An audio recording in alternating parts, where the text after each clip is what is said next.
कृपया चैनल को सब्सक्राइब करें एवं बेल आइकॉन का बटन अवश्य दबा दें। नमस्कार दोस्तों, राजधानी के धरना स्थल इको गार्डन से आज हम एक बार दोबारा रिपोर्टिंग कर रहे हैं और एक बार दोबारा रिपोर्टिंग कर रहे हैं शिक्षा मित्रों के लिए। ये इको गार्डन जो कि मायावती जी ने घूमने फिरने के लिए और हर्बल पदार्थों के लिए एक ये इको गार्डन बनाया था, वर्तमान सरकार ने इस इको गार्डन की पार्किंग को एक धरना स्थल के रूप में बदल दिया है। शिक्षा मित्रों की खबर हमने आपको दिन में भी दिखाई थी। 272 दिन हो गए हैं इनको धरना प्रदर्शन करते हुए, और दिन में हमने आपको दिखाया था कि किस तरह से पुलिस प्रशासन ने ज़बरदस्ती इनके टेंट को उतरवाने की कोशिश करी। उमा देवी के विरोध करने पर खैर वो टेंट लगा रहा, लेकिन देर रात हमको फिर एक दुखद समाचार मिला है। और जब हम वहाँ पहुँचे तो देखा कि वो जो टेंट जिसके अंदर दिव्यांग बच्चे, उमा देवी के साथ में और प्रदेश से आए हुए सभी शिक्षा मित्र यहाँ पर रात में रुक रहे थे, उन सब का ये आशियाना फिर से एक बार उजाड़ दिया गया।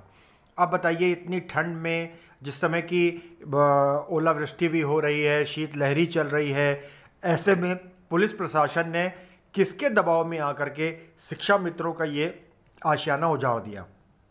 अगर शिक्षा मित्रों की संघर्ष की बात करें तो 272 दिन हो गए हैं, और पिछली 18 जनवरी को जब डेरा डालो का इन्होंने यहाँ इको गार्डन में 18 जनवरी को जब आयोजन किया था, तो अगले ही 2 दिन बाद बेसिक शिक्षा मंत्री अनुपमा जायसवाल ने तुरंत इनको बुलाया। उमा देवी जी से, अध्यक्ष से बातचीत हुई और कहा 2-3 दिन के अंदर में हम आपके मंच पर आएंगे और मंच पर आने के बाद कोई ना कोई घोषणा करेंगे।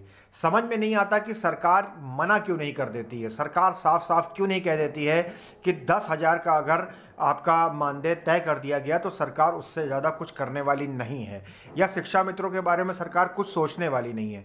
क्यों इनको बार बार इस तरीके के लुभावने आश्वासन दिए जाते हैं। अब ये दिव्यांग बच्चे और ये दूर दूर से अपने हक की आवाज़ को मांगने आए हुए लोग इको गार्डन में किस प्रकार से ये रात अपनी बिताएंगे और किस प्रकार से ये करेंगे। पुलिस प्रशासन का कहना है कि किसी राजनीति के षड्यंत्र में फंस के शिक्षा मित्र के किसी नेता के कहने पे चलते जो है वो ये सब टेंट हटा दिए गए हैं। हालांकि ये बात कहीं से भी तर्कसंगत नहीं मालूम होती है, क्योंकि शिक्षा मित्रों को नेता कहीं और से कोई बयान जारी करते रहें, उसका इको गार्डन से सीधे सीधे कोई लेना देना। हालांकि उमा देवी ने कल ही जो है वो 20 फरवरी का दिन एक निर्धारित कर दिया है आर पार की लड़ाई लड़ने के लिए, लेकिन 20 फरवरी और आज 10 फरवरी के बीच में 10 दिनों का एक लंबा समय है। इतनी सर्दी में ये दिव्यांग बच्चे और प्रदेश के कोने कोने से आए हुए शिक्षा मित्र किस प्रकार इको गार्डन में रात बिताएंगे, ये एक बहुत देखने, समझने और चिंतन करने की बात है। मुख्यमंत्री योगी जी की बात करें तो सत्ता में आने से पहले वो खुद कहा करते थे कि धरने को धार दो, धरने को धार दो, लेकिन कहाँ गई वो धार, कहाँ गया वो धरना, समझ में नहीं आता है। इन दिव्यांग बच्चों को लेकर के विकलांग शब्द पहले इस्तेमाल होता था, बीजेपी की गवर्नमेंट ने इनके लिए दिव्यांग शब्द गढ़ा, लेकिन आज अगर ये दिव्यांग बच्चे, विकलांग बच्चे, दृष्टिबाधित बच्चे अगर शिक्षा मित्रों का या किसी भी उत्पीड़ित संस्था का या लोगों का समर्थन करने आए हैं, तो उनको भी बीजेपी सरकार बिल्कुल नेस्तनाबूद करने पे बिल्कुल आमादा है। इतनी भरी सर्दी में, इस प्रकार की कड़कती ठंड की रातों में आखिर ये बच्चे, ये शिक्षा मित्र, ये प्रदेश की जनता कहाँ जाएगी। हमारे शिक्षा मित्र भाई बहनों, आज लगातार हमारी बड़ी बहन 273 दिनों से इको गार्डन में उत्तर प्रदेश की इस तानाशाही सरकार से आपके अनवरत धरना प्रदर्शन कर रही हैं, लेकिन आज पूर्व के संगठनों के द्वारा जो चंदाचोर नेता है, उनके द्वारा जब उनको ये लग रहा है कि हमारी बड़ी बहन के नेतृत्व में 1,72,000 शिक्षा मित्रों का मान सम्मान वापस होने जा रहा है, तो साथियों उनके द्वारा कुटिल और राजनीतिक चाल चल करके हमारे धरना प्रदर्शन को विफल करने का षड्यंत्र किया जा रहा है, जिसके सापेक्ष में आज पुलिस प्रशासन द्वारा हमारे टेंट को उखड़वा करके हमारे प्रदेश संगठन के समस्त पदाधिकारी और उत्तर प्रदेश के कोने कोने से आए शिक्षा मित्र भाई बहनों को खुले आसमान के नीचे रहने के लिए मजबूर कर दिया है। साथियों, मैं उत्तर प्रदेश के 1,72,000 शिक्षा मित्र भाई बहनों से कहना चाहता हूं कि इनकी कुटिल चालों को समझते हुए एक एक शिक्षा मित्र तक मेरी ये आवाज पहुंचाने का कार्य कीजिए।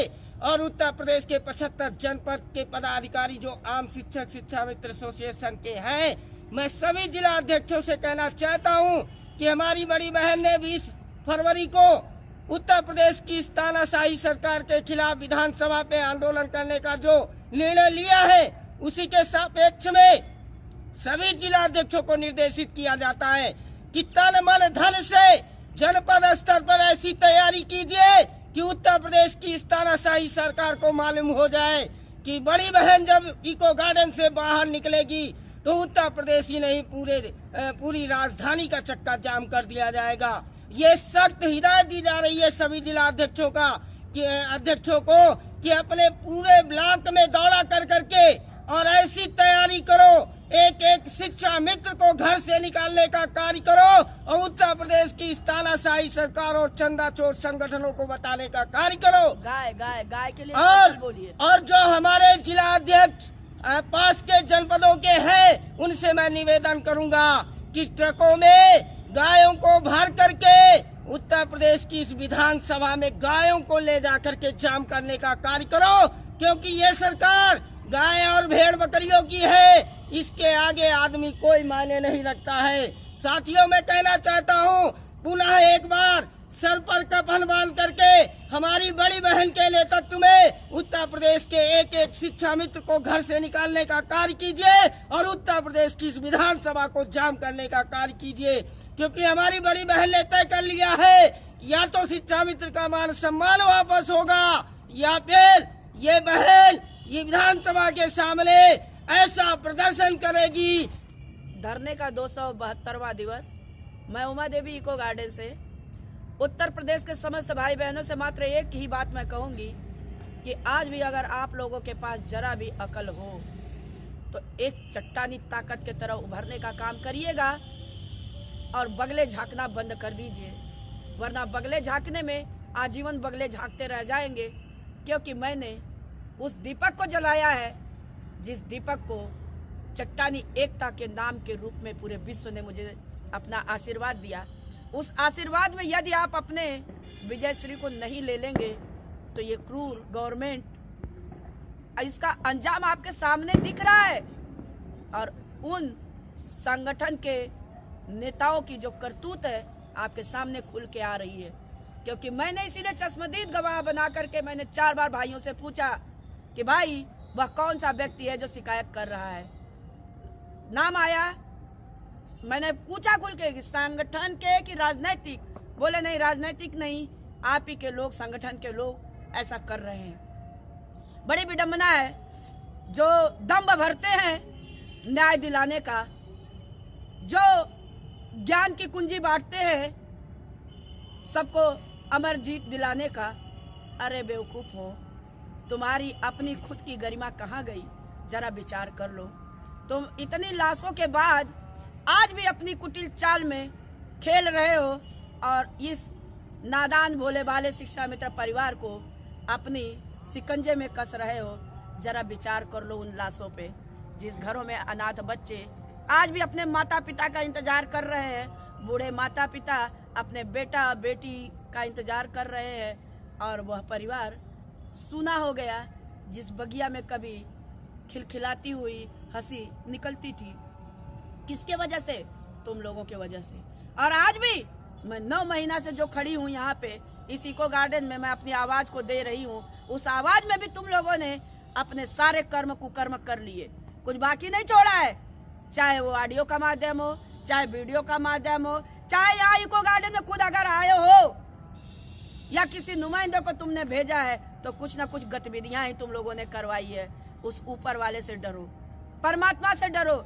उमा देवी वो सच्ची कुंजी है जिस कुंजी को कोई कहीं लगाए कोई आंच नहीं आएगा, एक आंच नहीं आएगा, ये भी बता दे रही हूँ। क्योंकि शिक्षा मित्र परिवार में 20 साल मैंने समर्पित भाव से दिया है। और एक चीज और कहूंगी, उन गद्दारों को एक नसीहत दूंगी कि अगर खुद के गिरेबान में झांको जरा तो ज्यादा अच्छा पाओगे कि तुम एक सीख, एक नजीर बनोगे कि आगे तुम्हें करना क्या है। क्योंकि आज जिस सच के अखंड ज्योति को मैंने जलाया, पूरा विश्व समर्पित हुआ एक बेटी के नाम पे। क्योंकि पेट की आग की जो लौ जल रही है, इस लौ को कोई बुझा नहीं पाया। और सरकार से मैं कहूंगी कि मान्यवर, कुर्सी में बैठकर अपने नुमाइंदों को कम से कम इतना तो आप समझा ही दीजिए कि नियम कानून और व्यवस्था की बात करने वाली बीजेपी सरकार कौन से नियम पढ़ाएगी जिस नियम के तहत अन्याय अत्याचार बंद होगा। और स्वयं खुद की कुंडली जरा उठाइए और देख डालिए कि आपने किया क्या। जिस गवर्नमेंट ने सुशासन की बात की, गुणवत्ता की बात की, न्याय की बात की, आज मैं ये वीडियो इसलिए जारी कर रही हूँ कि जरा पूरी दुनिया, पूरा विश्व आंख से देख ले कि 9 महीने के बाद भी इस बेटी के साथ कौन सा व्यवहार बीजेपी सरकार निभा रही है। और वो भी दिव्यांग बच्चों के साथ मैं डटी हुई हूँ, जिन दिव्यांग के लिए प्रधानमंत्री जी बहुत सारी बातें कह गए। विकलांग नाम था, नाम दे करके दिव्यांग, एक दिव्य की ज्योति जलाने के लिए उन्होंने जो प्रेरणा ली, वह प्रेरणा उनकी सफल नहीं हुई, क्योंकि आज दिव्यांग ही दर दर की ठोकरें खा रहा है। दिव्यांग बच्चों ने ही कहा, कल के वीडियो में था, मैंने देखा, वो बच्चे जो मुझे समर्पित हुए, उन बच्चों ने कहा था कि मैं उमा दीदी को समर्थन दे रहा हूँ। और बसों में जब हम जाते हैं तो हमारे साथ कंडक्टर, बस के लोग दुर्व्यवहार करते हैं, हमारे साथ दूसरे व्यक्ति को नहीं ले जाने देते हैं। अरे मान्यवर, कितने के साथ शोषण करेंगे यार? एक बार भगवान के साथ शोषण करके देखो ना, तुम्हारी कितनी बैंड बजती है। बीजेपी वालों, क्यों ऐसा कर रहे हैं आप आज भगवान के साथ शोषण कर रहे हैं। ये भी समझ लीजिएगा, इतना अन्याय अत्याचार अच्छी बात नहीं। अगर आपको करना ही है तो कुछ अच्छा कर लीजिए, क्योंकि बहुत कुछ आपने गलत कर लिया, अब मत करिएगा, क्योंकि अब गलत करना आपके लिए शायद ईश्वर के घर में कहीं भी जगह नहीं बचेगी। क्योंकि मैंने जो सच का दीपक जलाया, वह दीपक अखंड ज्योति के रूप में